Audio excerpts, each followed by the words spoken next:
So yeah, welcome to the live session for the week 11 for the course Fundamental for Chemical and Biomedical Engineers. So yeah,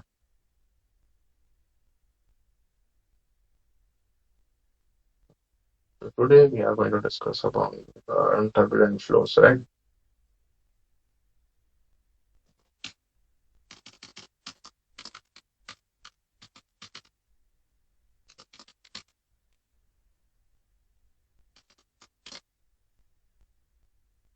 So,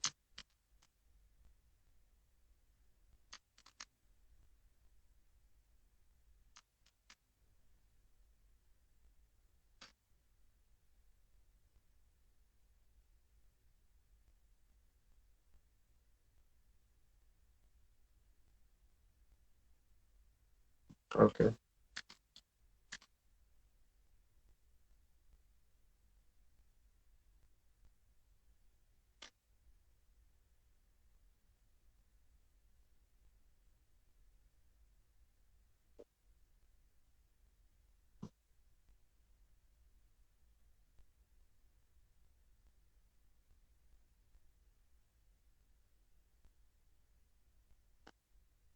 yeah.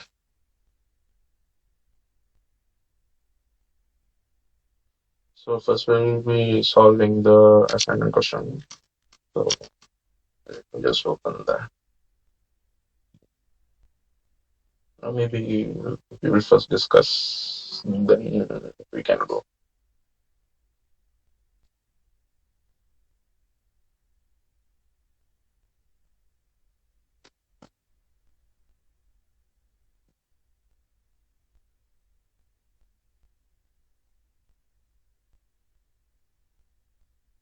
Which of the following is not true for a turbulent flow?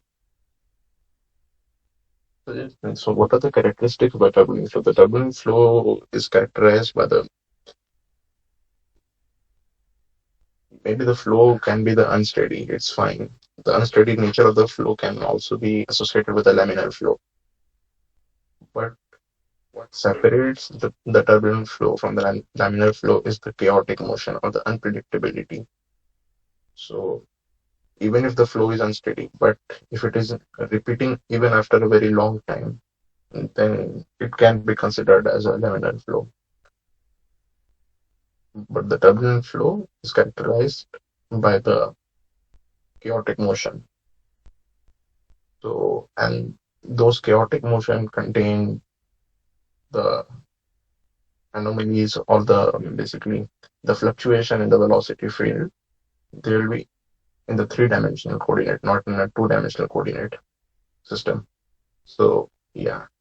So those eddies, you cannot assume the flow to be two-dimensional. So, yeah, here the option C should be the right answer.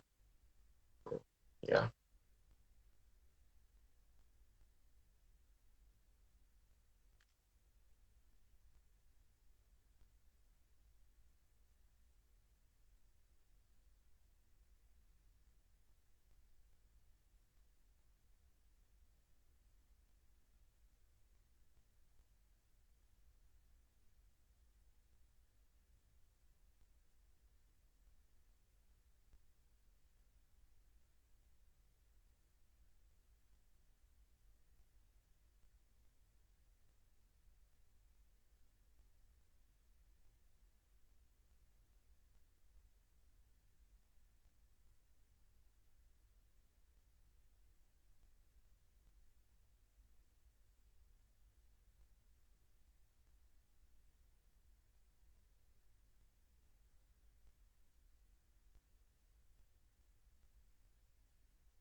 Three-dimensional in nature. Yeah.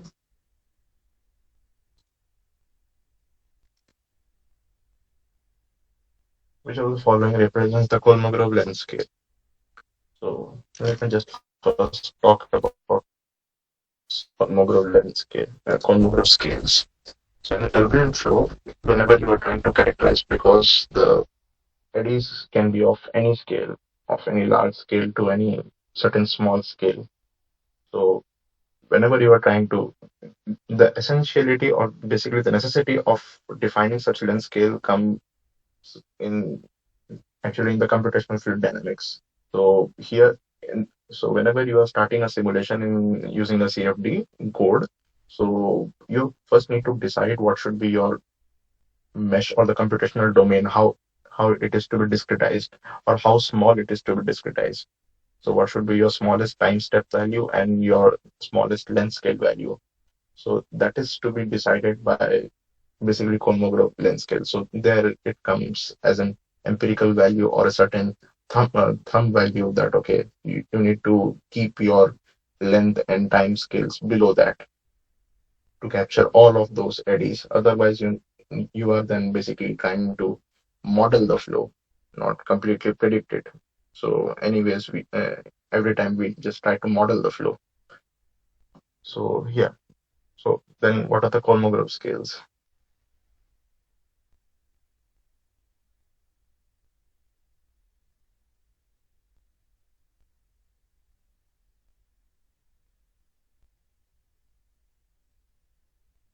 So, so Kolmogorov scales are basically defined as a ratio of the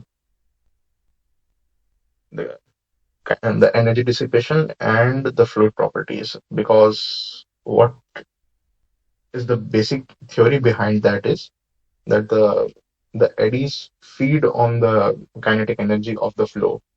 So one can then define certain scales based upon the kinetic energy dissipation rate and with the fluid properties. So if I define that energy dissipation rate by E eta, and it has a unit of basically meter cube per second square. If you see its units, and then that so yeah, let me just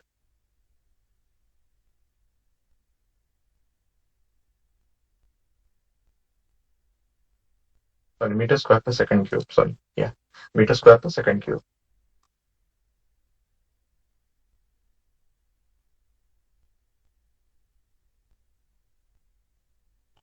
And so, and the dynamic viscosity as Pascal seconds, and the density rho. So basically, it is the ratio of the fluid properties and the energy dissipation rate.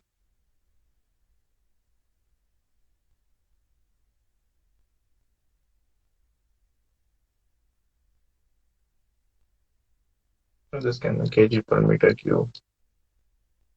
Okay, and so basically, and the momentum diffusivity, the units meter square per second. Okay, so these are based on the ratio of energy dissipation to fluid properties.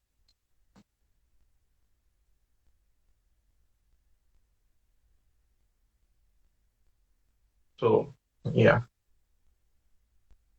a Kolmogorov length scale. So we can then define Kolmogorov length scale, Kolmogorov time scale, and Kolmogorov velocity scale.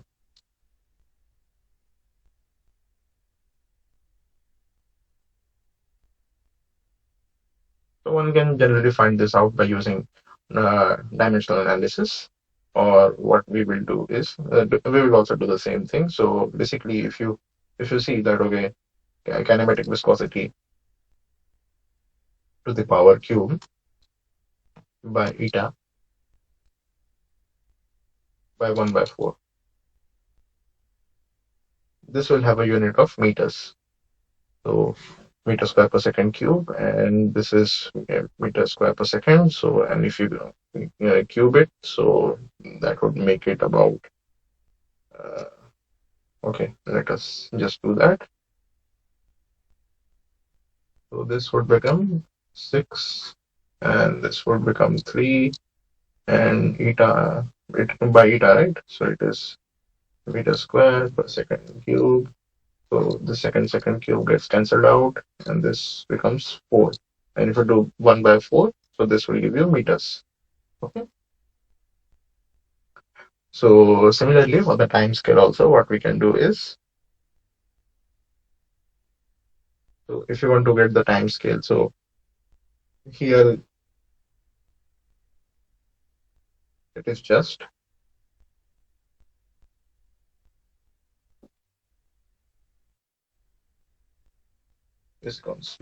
kinematic viscosity by eta. So kinematic viscosity by eta will give you, so basically meter square per second cube, meter square per second, and eta will give you meter square per second cube. So here the meter square get cancelled. Second, it will make it second square, and we will just do a root of it. So okay. And similarly for the velocity, what we can do, what we need is so basically we need a simplified version of uh, some sort of meter per second. So then we can just take out a root of that. So yeah, how we will do that? Mm, velocity.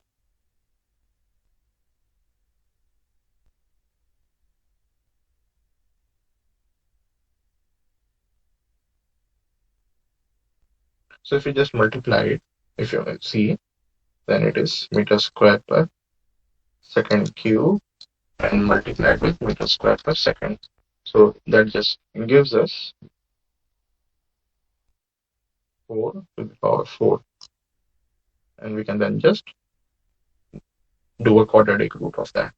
So basically, eta into the kinematic viscosity to the power 1 by 4. So these are the Kolmogorov length scale, Kolmogorov time scale, and Kolmogorov velocity scale. So yeah. So which of the following represents the Kolmogorov length scale? So yeah, option A.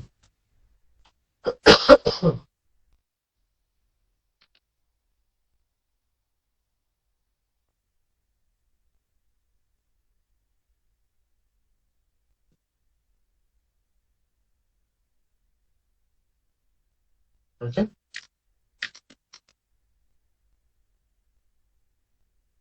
Now, which of the following is not true? The velocity profile in the turbulent flow is often given by the 1 by 7th power law. Power law is empirically derived correlation. Power law is valid everywhere in the pipe. The velocity gradient in the center line is non-zero using power law. Yeah. So the power law basically, let me just discuss about that.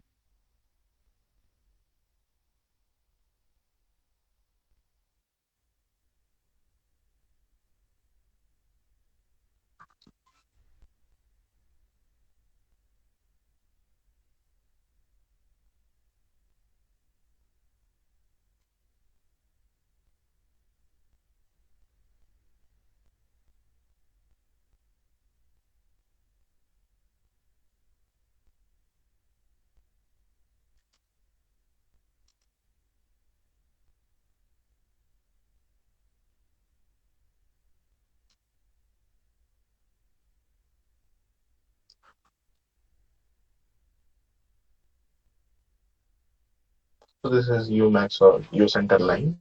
You can say that.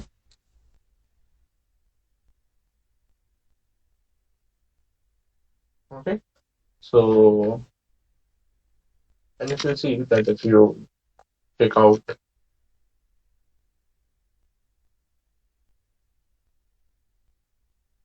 so it is an empirically derived correlation. that is true. And velocity profile, and yeah, 1/7 power law is, yes, it is used to predict the velocity profile in turbulent flow, and it is an empirical direct correlation. So then what remains is that, okay, option C and D. So power law is valid everywhere in the pipe, and the velocity gradient at the center line is non-zero using the power law. So if we just analyze that, okay, so what should be the typical boundary condition at the wall? The velocity should be zero at the wall, right? So, but when you substitute R is equal to R, what happens is,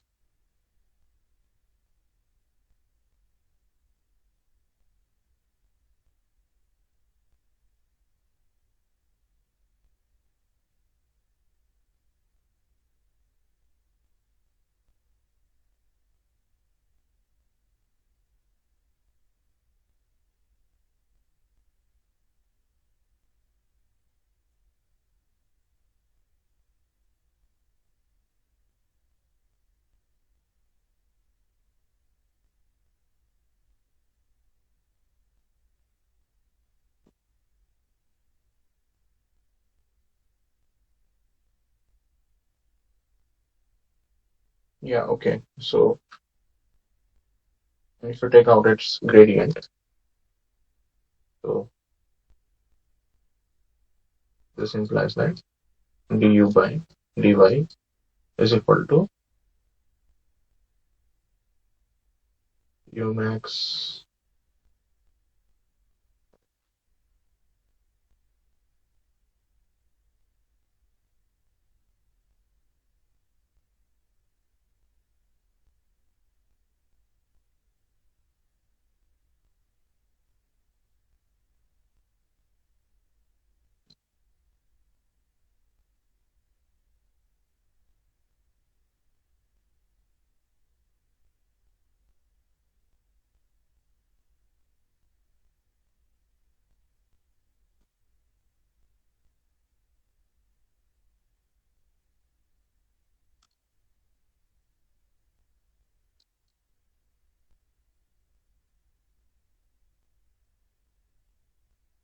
Okay, so this is the velocity gradient, but if you see that when R is equal to R, so this term goes to zero. R is equal to R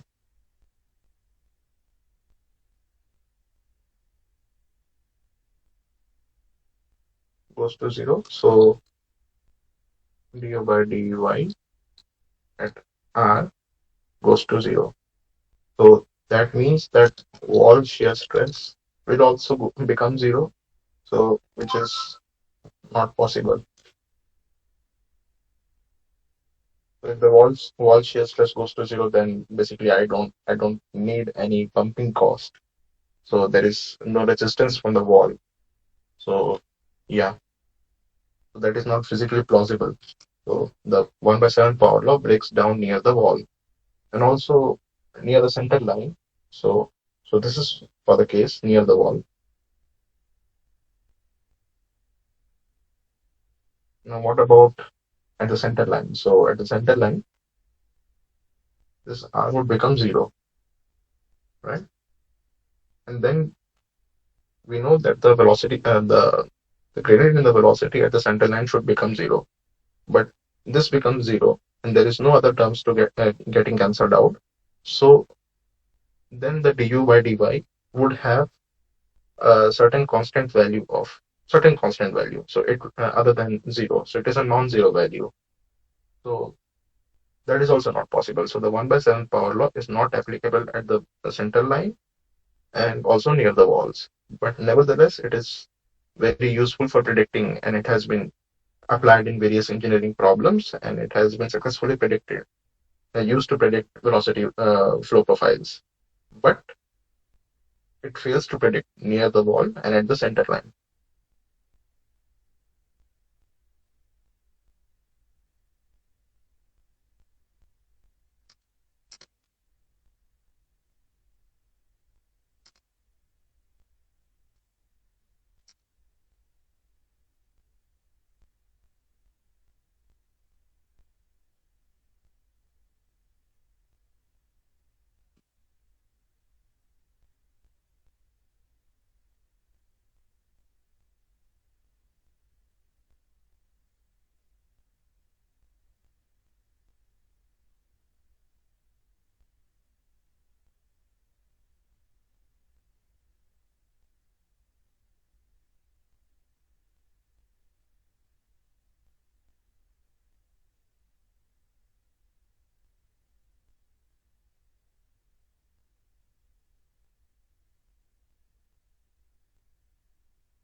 Okay.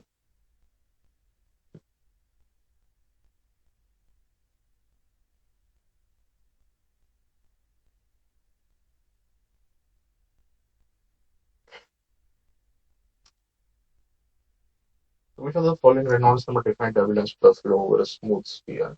So for a smooth sphere, 3 into 10 to the power 5 value is generally taken as the critical Reynolds number by the turbulence onsets. So yeah,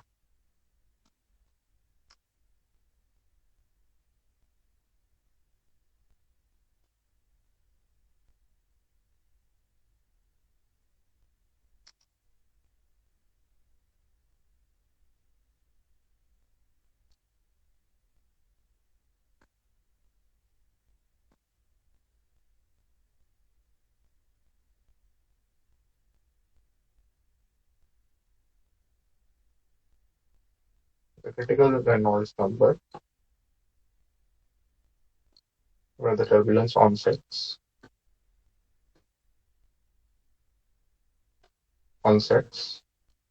is RE greater than 3 into 10 to the power 5. Okay.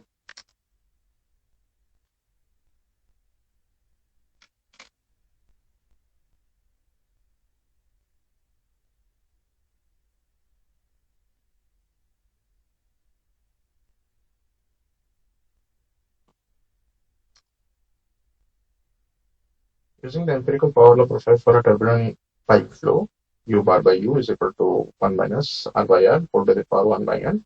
4N is equal to 7. Determine the value of R by R at which U is equal to the average velocity V bar. Provide the answer up to the simplest. So here we need to also get the average velocity.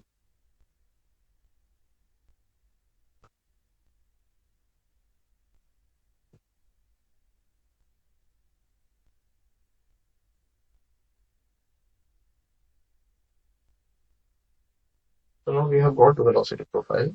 Now for the average velocity is generally given as V bar, capital V bar here because we want to distinguish it from the the mean velocity magnitude in the y direction.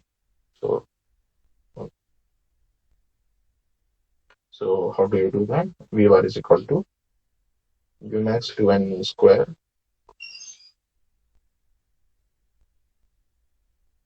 U max to N square by N plus 1 and 2N plus 1. Okay.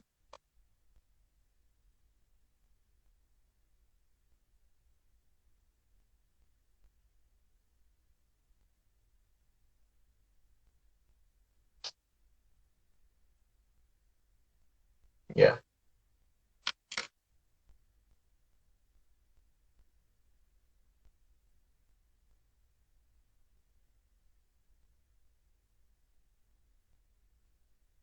So basically, it is after a long integration process. So in the lecture, it has been done by the sir. So you can follow that. But anyways, so if this is my average velocity,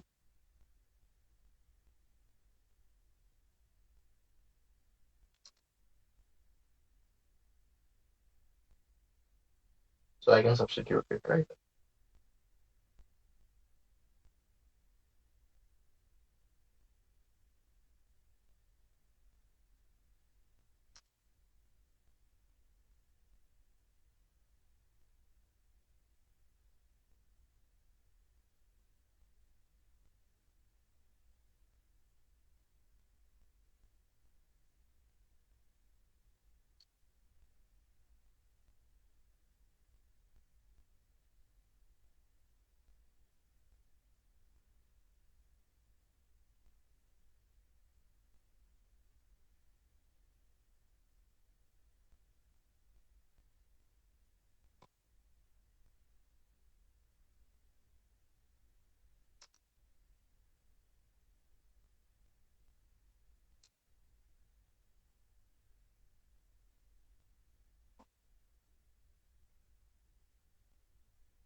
So for what value of R by R, the LHS should be equal to RHS. So yeah, so N is equal to 7, right? Because it is 1 by 7 power law. So yeah, let me just do the calculation.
So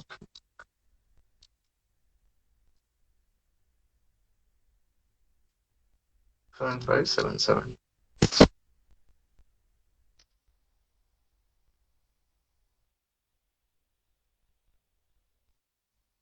Okay.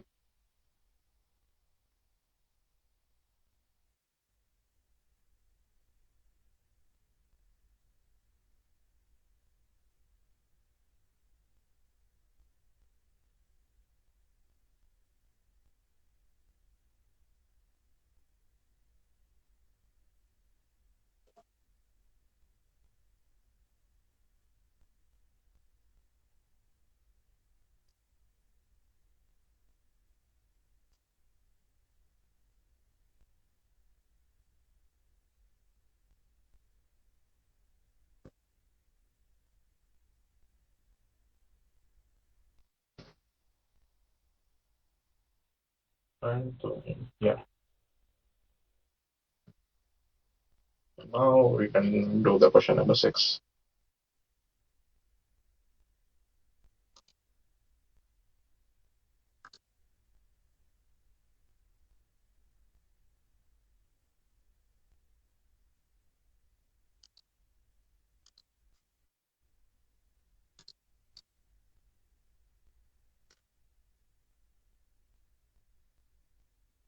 What is the ratio of the average velocity to the center velocity in the power law profile for n is equal to 10? Okay. So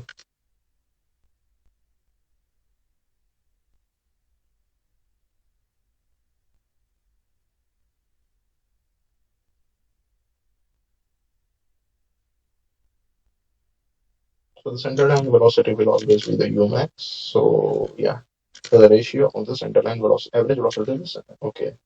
So it is V bar by Umax is equal to 2n square by 2n plus 1 into n plus 1. So yeah,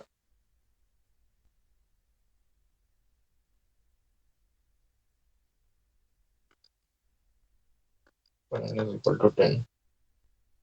This implies V bar is equal to Umax is equal to 200 by 21 into 11. Right? So just do the calculation.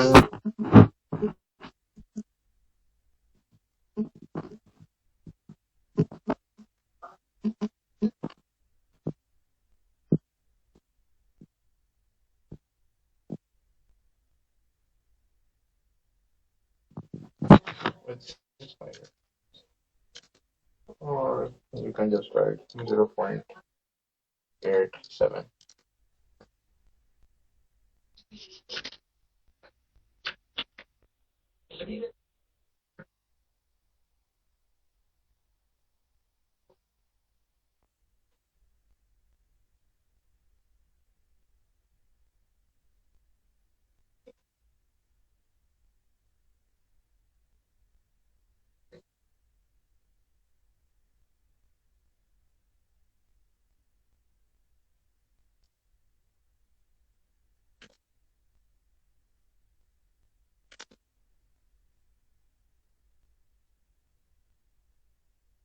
The equation for the viscous sublayer is valid for, so it is typically valid for A actually.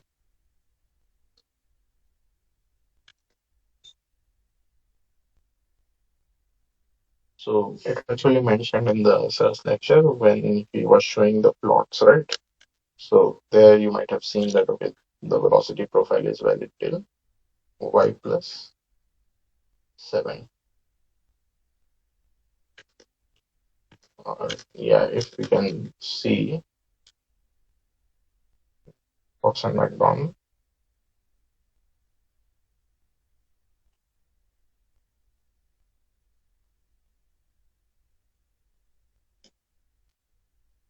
So here also,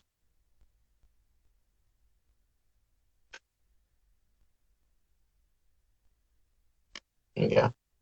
So till the 7, you can see that it is valid, or it can go actually up to 10. But here the experimental profile is deviating, so we can say till 7.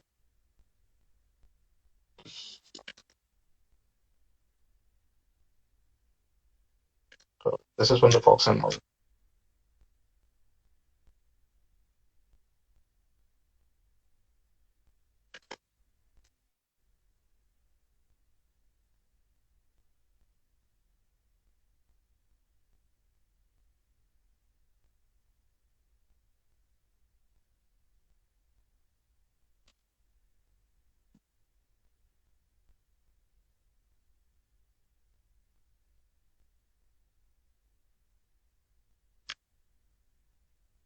So this question also says to refer the Fox and McDonald fluid mechanics book.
So yeah, water is flowing at center line velocity value of 1 meter per second past a flat plate with length is equal to 1 meter in the flow direction. Calculate the turbulent boundary layer thickness delta in millimeters at x is equal to L using the expression delta by x is equal to 0.382 Reynolds number, local Reynolds number. So Ix here means local Reynolds number to the power minus 1 by 5. Assume the density of the water is 1000 kg per meter cube and the dynamic viscosity is 0.001 Pascal seconds. Okay, so let's just substitute and get it. Yeah, put the formula get the answer. Delta by and x. Okay, 1 meter, 0.382. The Reynolds number x, right? Rho VD by mu, and mu by rho. 0.001 thousand, and U is 1.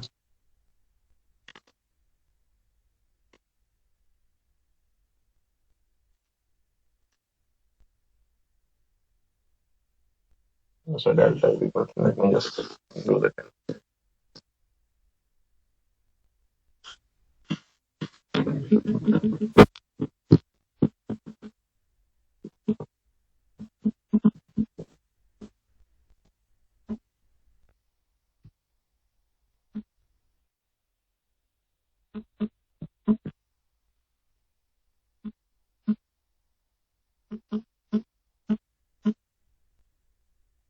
And the delta is equal to 0.04.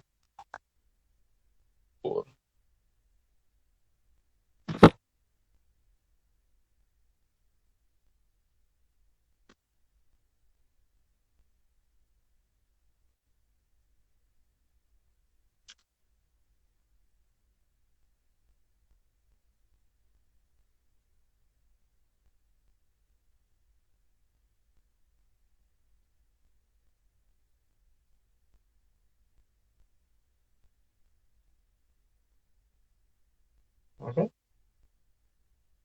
And then so which of these is not a component of the Reynolds stress?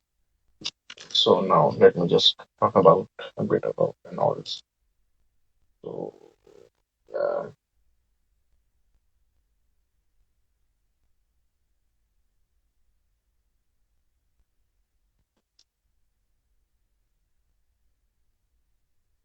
so generally in the also in the CFD, basically in the computational fluid dynamics also, what we generally use is a concept called as Reynolds average Navier-Stokes equation or RANS equation, or we call it RAS simulation or Reynolds average simulation. So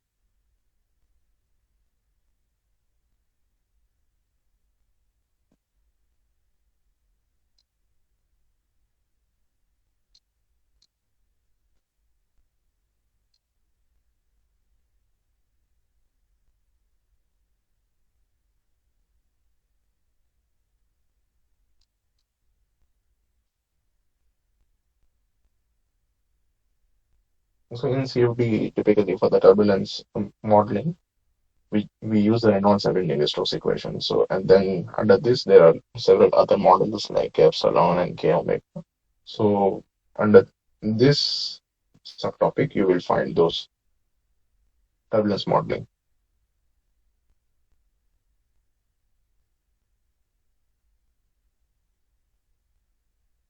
So yeah, so, what is the base? What is the crux of this method is that okay, you can represent the flow quantities or the quantities of interest here as an average as a two component. You can represent any quantity as a combination of two components. One is time averaged and one is fluctuating component. So, for example, for the velocity, so if your velocity u can be represented by means of addition of two components. What is time average component and what is fluctuating component, u dash. Similarly, for pressure also you can do that.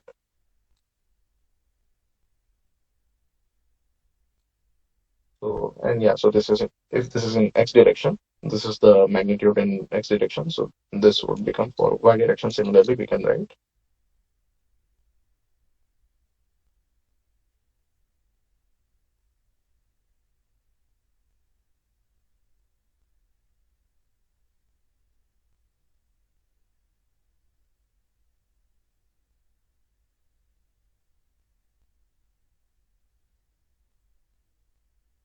Okay.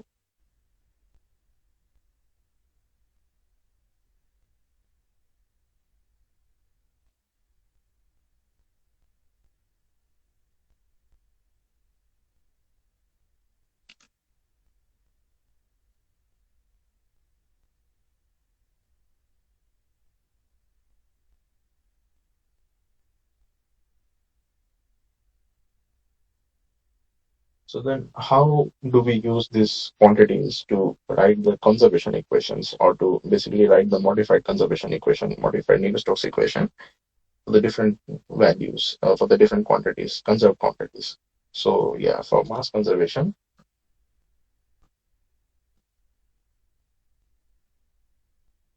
we just typically do,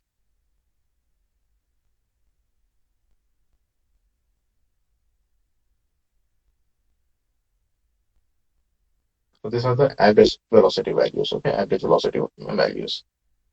So this is for the mass conservation, but the real thing comes in momentum conservation.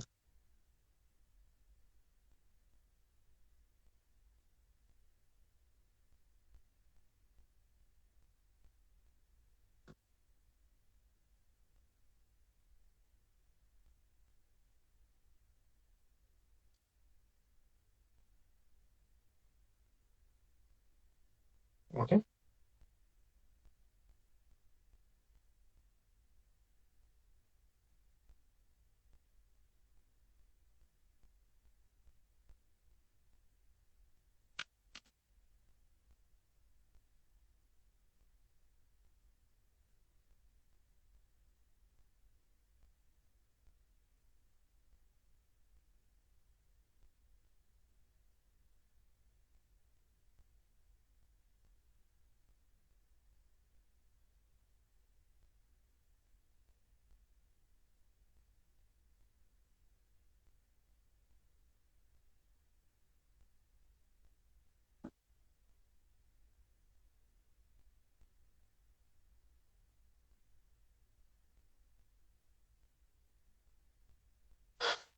So for the momentum conservation, what we will do is,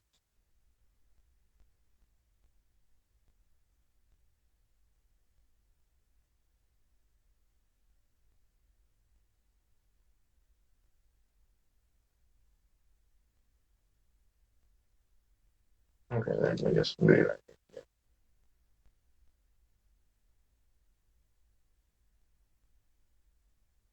Maybe I can just copy.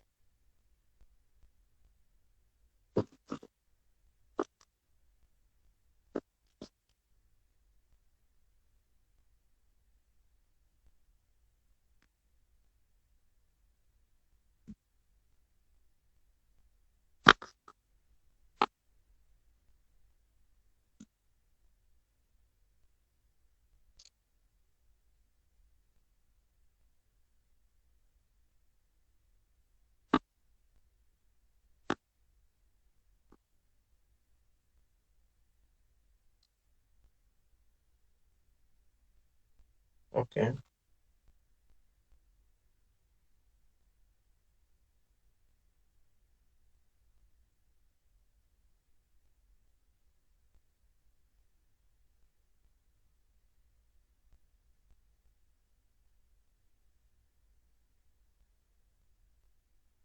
So this is not a vector. Do not confuse it with a vector.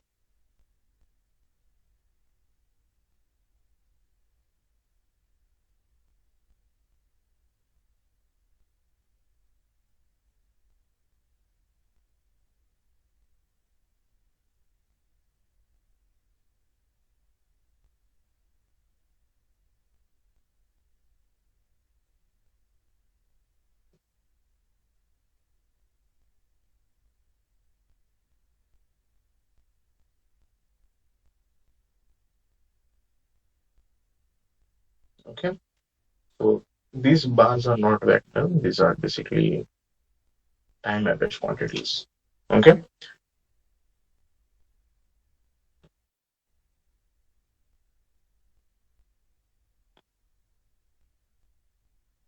And this term is your,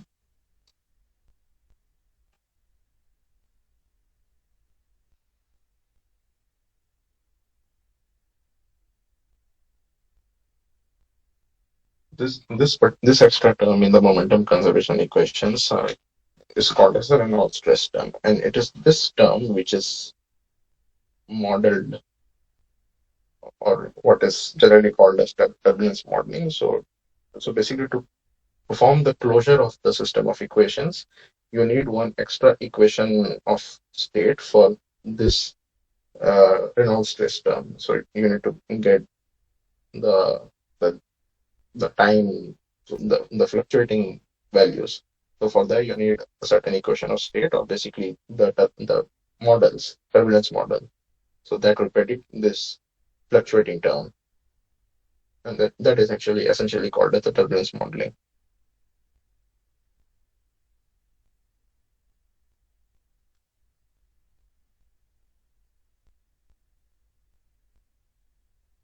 So as you can see, it is a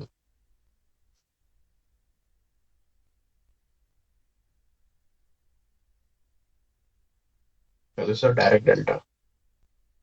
No, sorry, direct product. So yeah,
okay.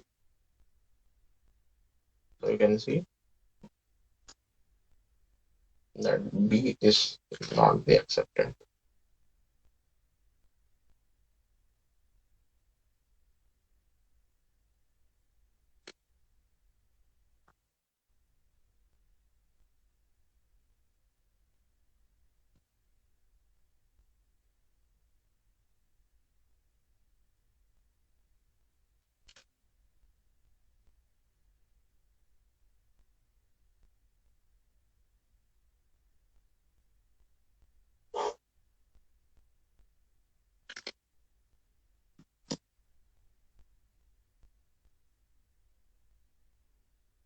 Now question number 10 to 12.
So yeah, water is flowing in a pipe in turbulent flow conditions. The wall shear stress is given tau W is equal to 10 Pascal, and assume the density of water as 1000 kilogram per meter cube and dynamic viscosity as 0.001 Pascal second. What will be the friction velocity u tau in meter per second? Provide the answer up to the one decimal place. So yeah,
The power law is not applicable near the wall.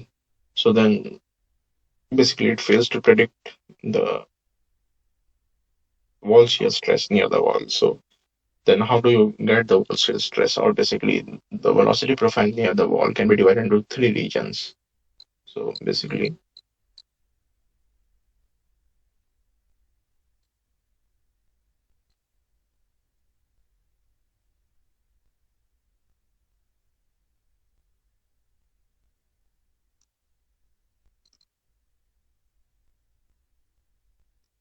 there are three regions in turbulent boundary layer. Okay.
So there are three regions in turbulent boundary layer. Okay. So and then we can say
okay, so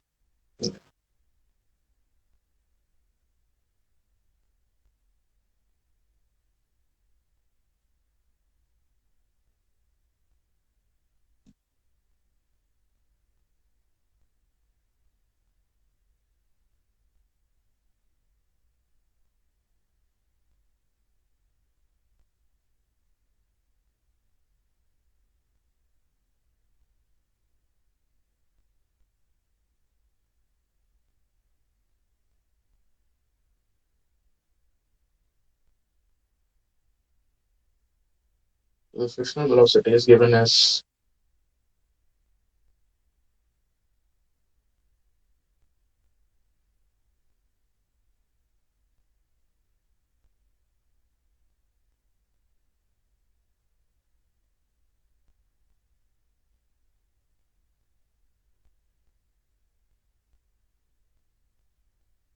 if we write it in a non-dimensional format.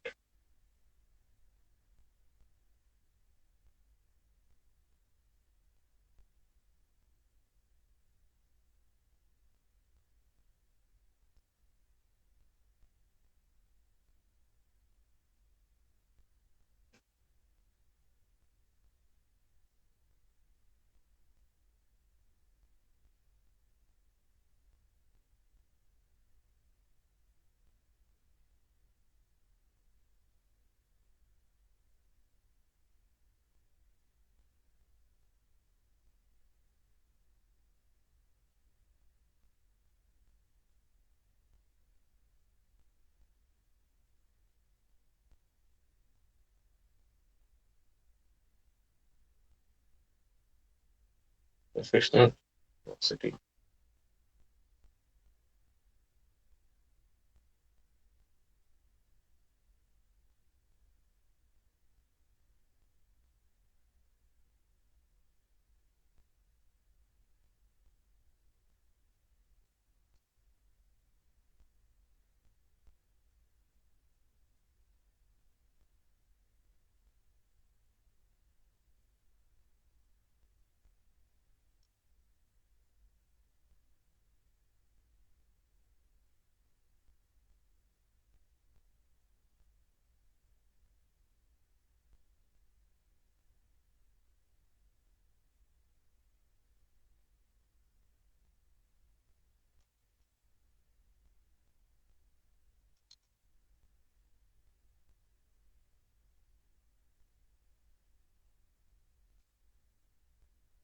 Okay.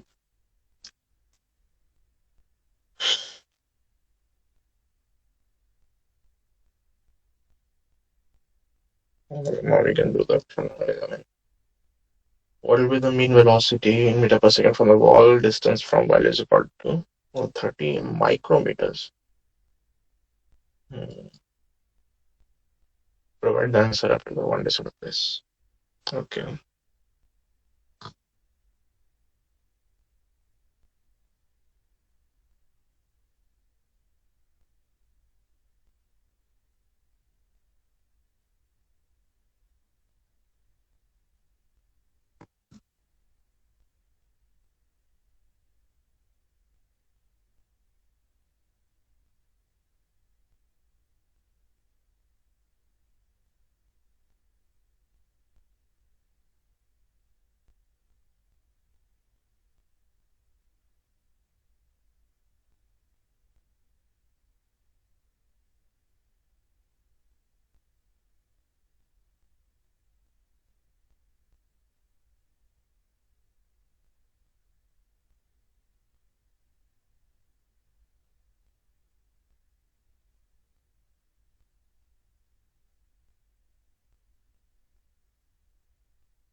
So for the velocity profile in overlap region.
calculation.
So yeah.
Okay, so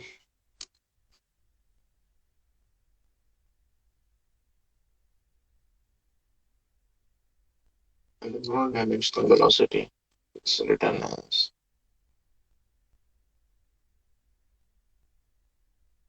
meanwhile.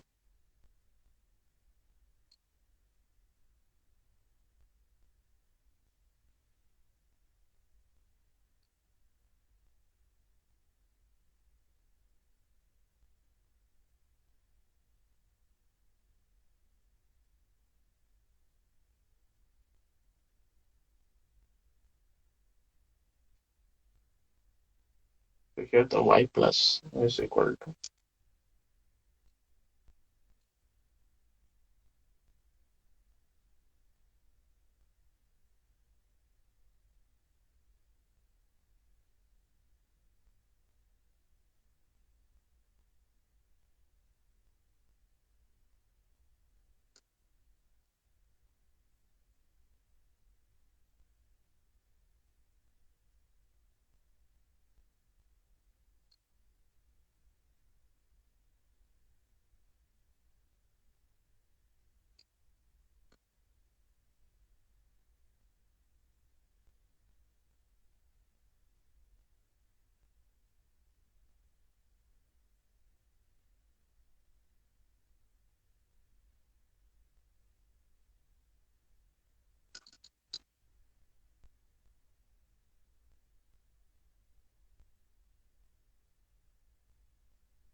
what will be the value of u plus from the wall distance y is equal to 1 mm.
So here the y plus was in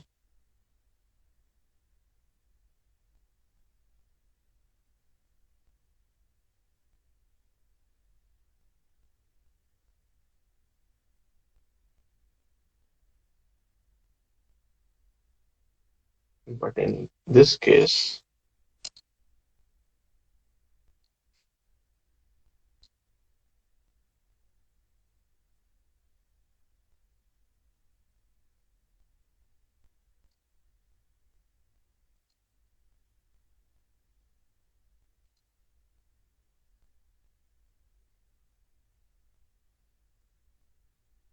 and for outer region, the velocity profile, the the mean velocity profile is given differently.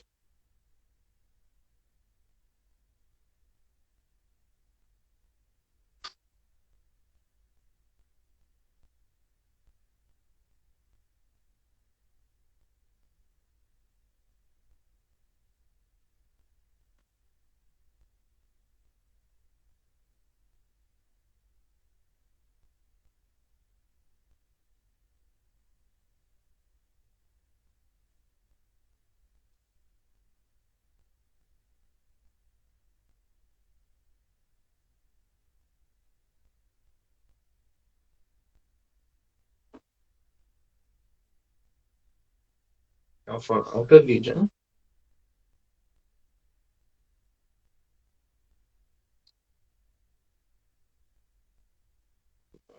correlation is given as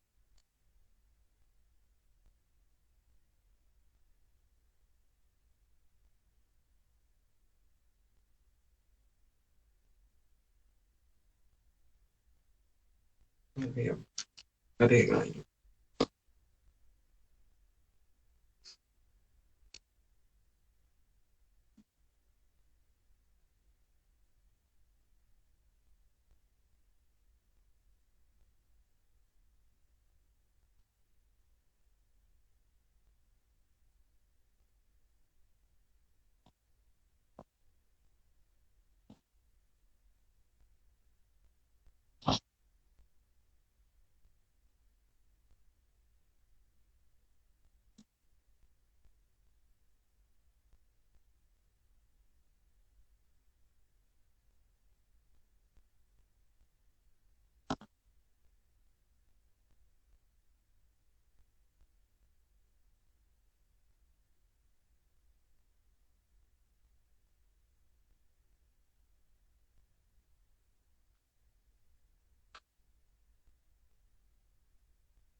Okay.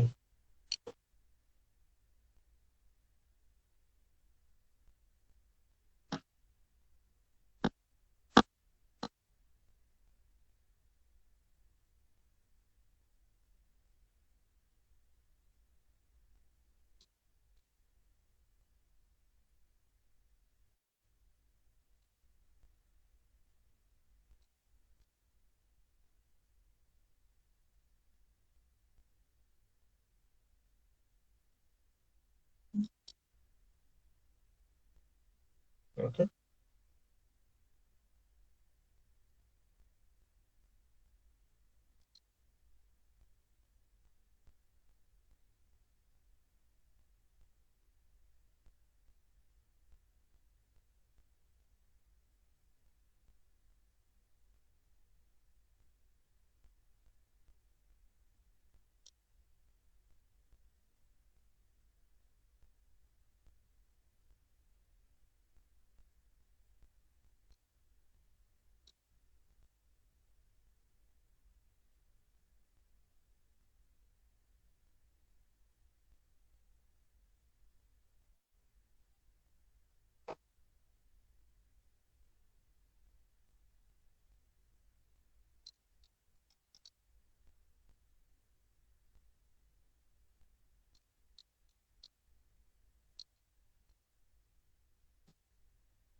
Oh, sorry. So this is U plus.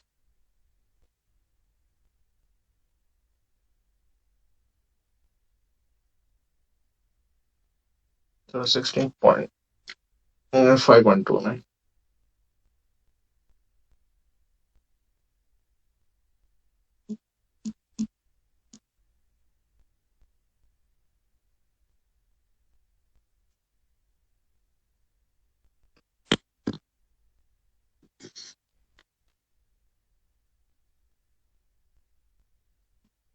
Okay, so the folks in McDonald's, there are not many questions on the turbulent flows in the pipe. So yeah.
The question says air flows in a horizontal cylindrical duct of diameter d 100 mm. At a section a few meters from the entrance, the turbulent boundary layer is of thickness 1, 5.25 mm, and the velocity in the inviscid central core is u1 is equal to 12.5 meter per second. Further downstream, the boundary layer is of thickness delta 2, 24 mm. The velocity profile in the boundary layer is approximated well by the 1 by 7th power law expression. Find the velocity u2 in the invested central core at the second section and the pressure drop between the two sections. Okay, so here we will be using, because the central core is invested, we are directly use the Bernoulli's equation. But for that we need to first get the velocity values. So basically u2. So once we get the u2 value, we can get the p1 and p2, the Bernoulli's equation.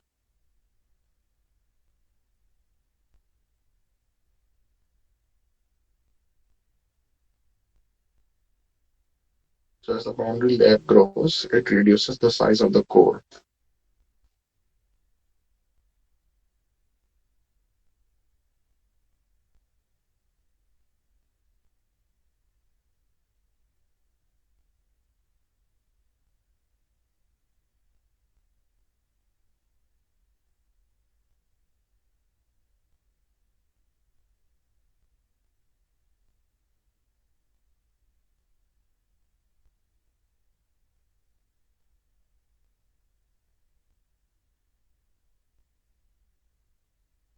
So this problem can be solved. There are two approaches. There are two approaches for this problem. One would be to basically integrate the 1/7 power law to first get the velocity profile and then to compute the mass flow rate in the boundary layer. And then by that you can get what is the flow rate at the core. So once you get the flow rate, basically U2, then you can get the P1 and P2. That could give you a pressure drop.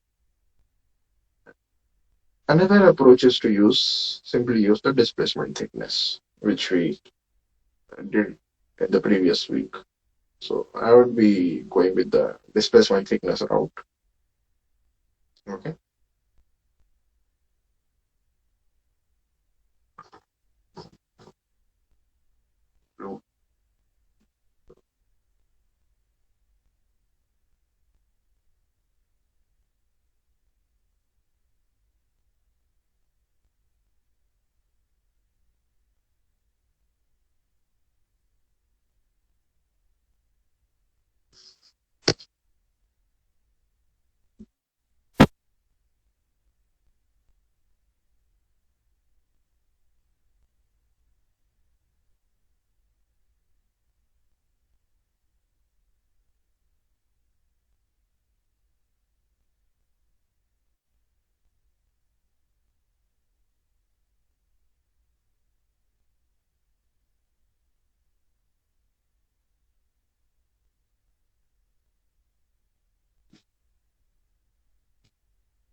Okay, so yeah. So what are the available data given? So density of air.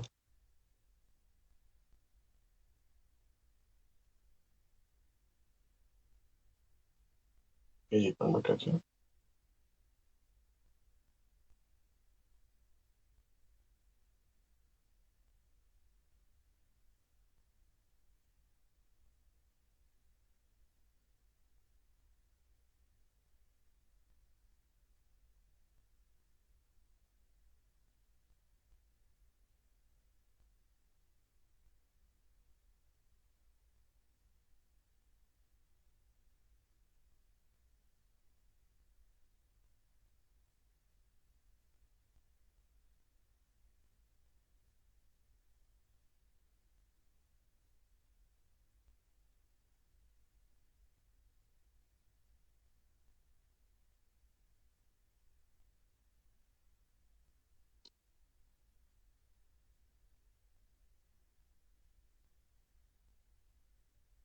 Meter per second.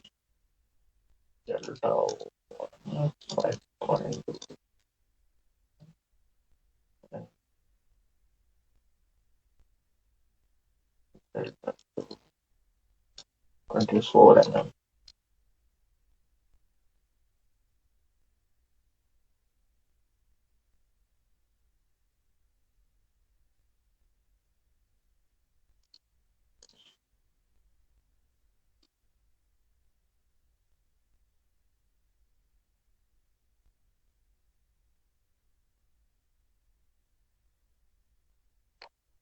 The displacement and thickness. So delta star is equal to integration 0 to that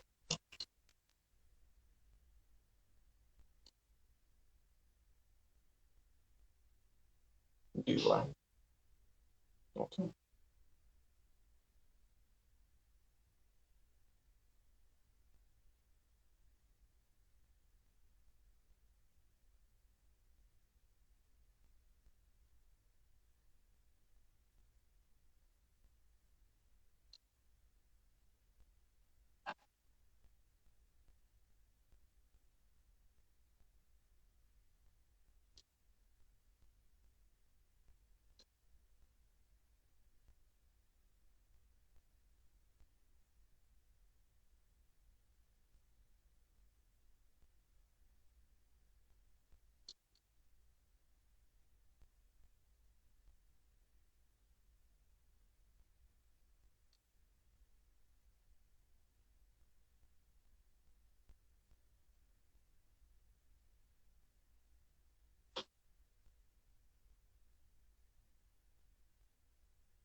So 1/7 power law.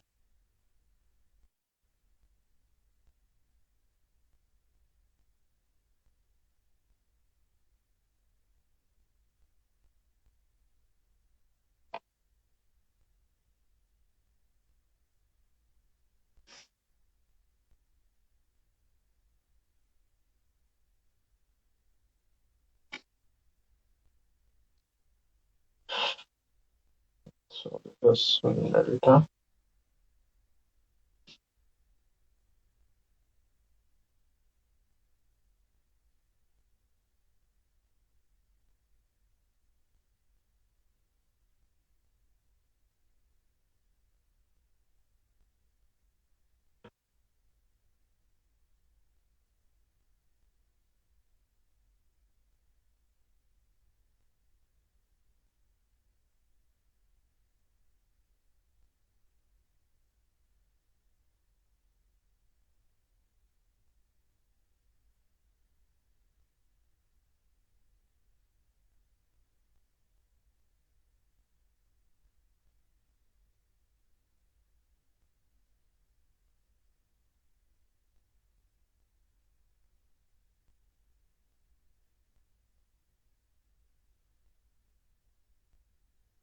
Okay.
Similarly, delta slot by 2 would be delta 2 by 8,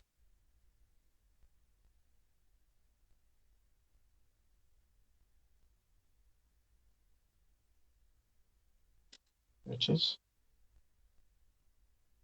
3 mm.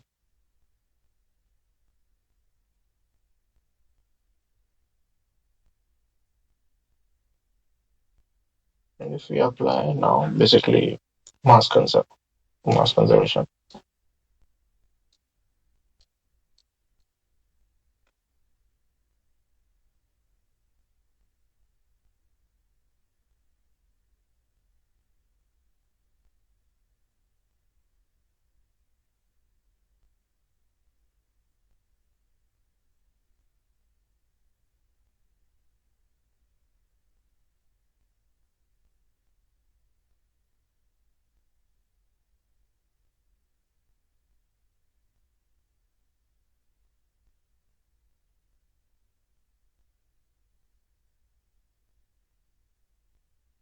Basically, U1A1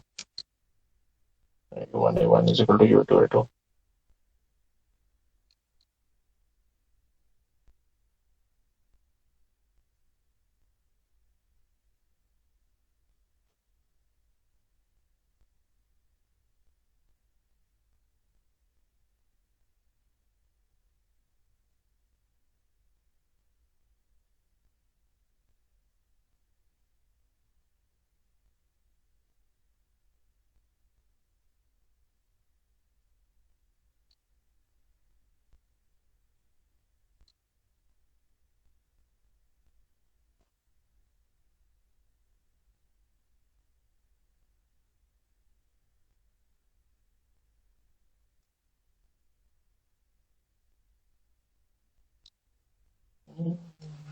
U1 is equal to 5 by 4.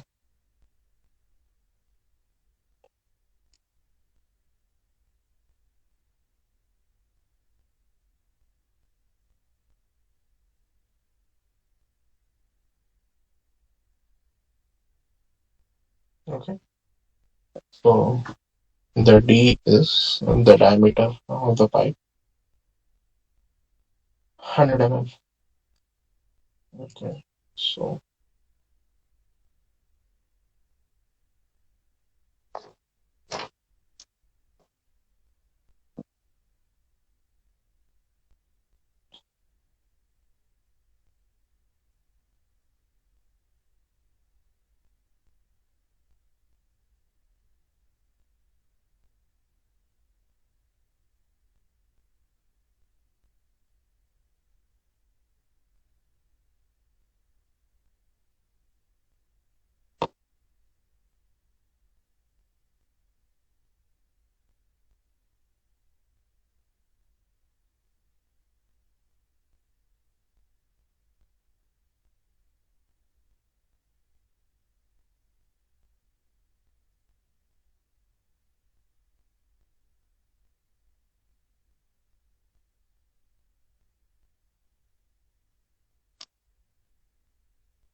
yeah, let me just do this calculation.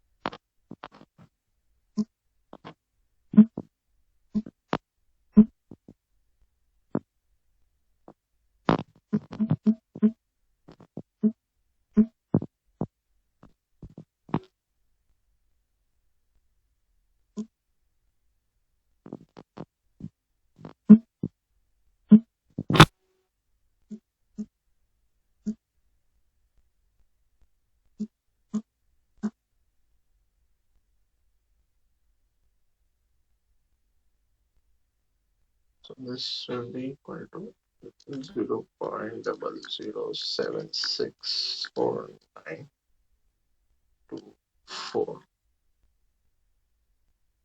Maybe just not this. Okay. Okay. 5.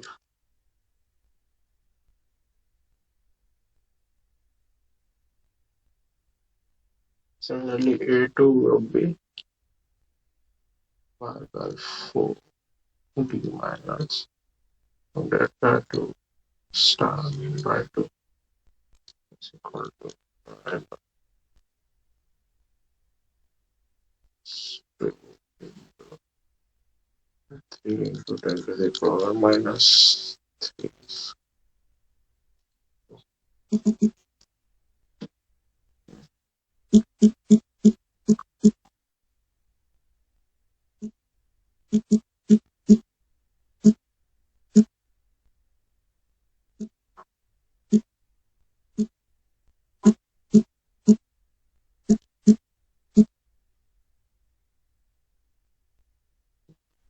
This is 0.694.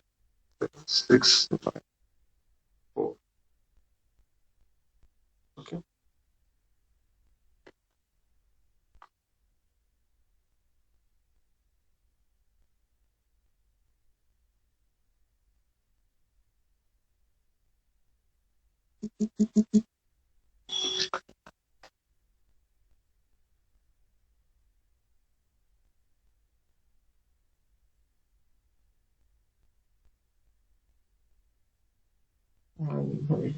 U1 is given as 12.5.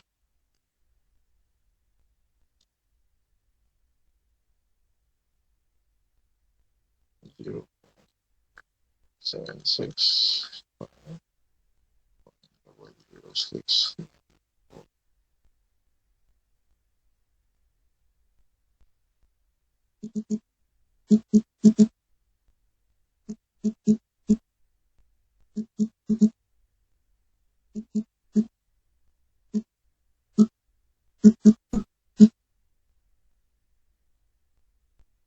Thirteen point seven eight. On 13.8 a second. Now for pressure drop, we can just apply Bernoulli's equation.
So rest was okay. Density was 1.23. Sorry, 1.23 by 2, and it was 13.8 square minus this is 12.5.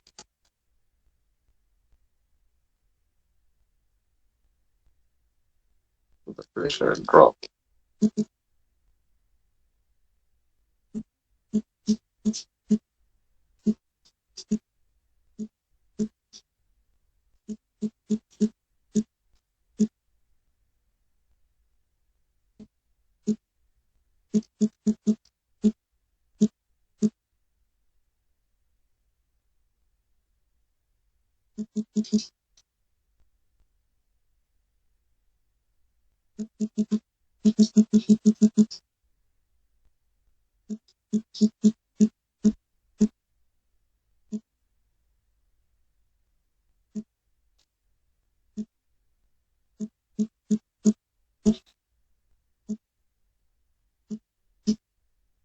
Okay.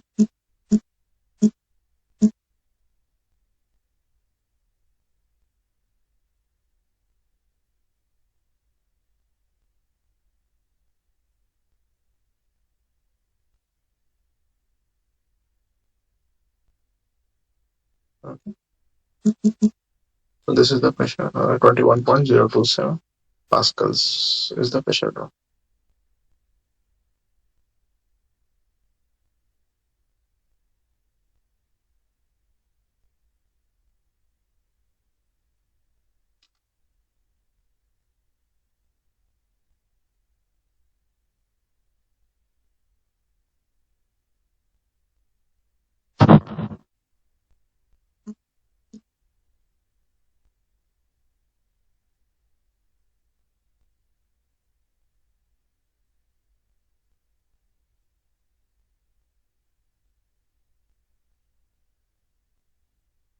Okay, so I guess this will be all for today.